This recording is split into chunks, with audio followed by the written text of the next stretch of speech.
Keroche Breweries appreciate the support accorded by the government through its agent, the Kenya Revenue Authority, who are mandated to implement the tax policies and correct taxes on behalf of the government. However, we wish to highlight the runoffs with the KRA leading to closures of the company's factory at Naivasha. The ground for closure was due to outstanding tax arrears of 322 million that accrued from February 2021. Failure to be up to date on the payments was explained to KRA as low business leading to poor cash flows that could not fully meet all the cash obligations of taxes, utilities, salaries, etc. We subsequently entered into post-payment plan with KRA, but we could not manage to honor the same due to frequent interruptions by KRA. On 7th December 2022, KRA closed the factory and further issued agency notices to that 6 banks in Kenya.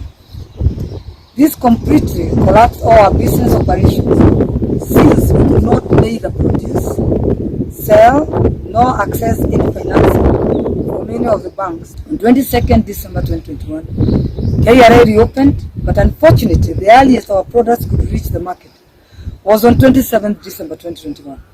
We only managed to sell for 3 days till the end of the year, but KRA were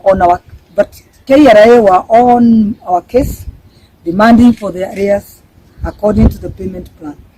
We limited 10 million, which was available in our accounts then, which to them was insufficient. On 10th January 2022, KRA again shut down the factory and we renegotiated the payment plan 24 installment, which they still rejected. On 15th January 2022, after another round of back and forth discussions, KRA reopened the plant. For us to go into production, we needed revenue stamps, which we had to apply, and it took a further 1 week to get approval and issuance of KRA from KRA. We therefore started production 22nd January 2022, and even before these products reached our market, KRA struck a deal. On 31st January 2022, KRA closed the plant once again. Such circumstances of operating less than a week, it was impossible for us to raise the amount of money KRA were demanding.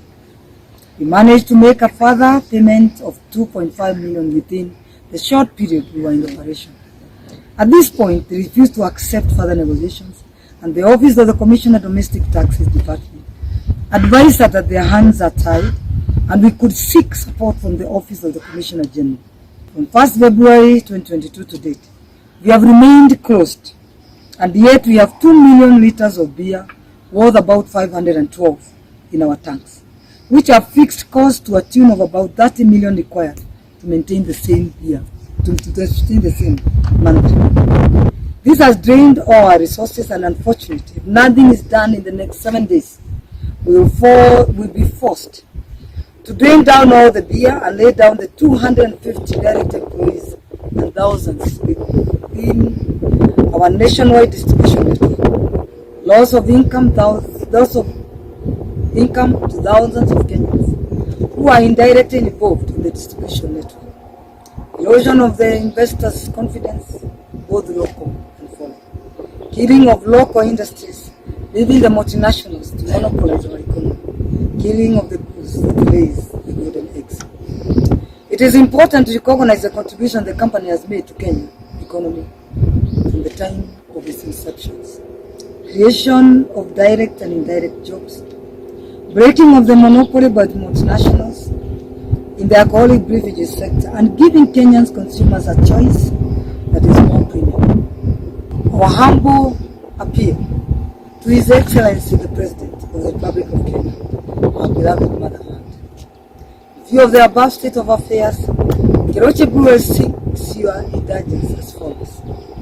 Assurance of a certain operating environment free from any harassment through closure of premises, of issues that can be amicably handled administratively.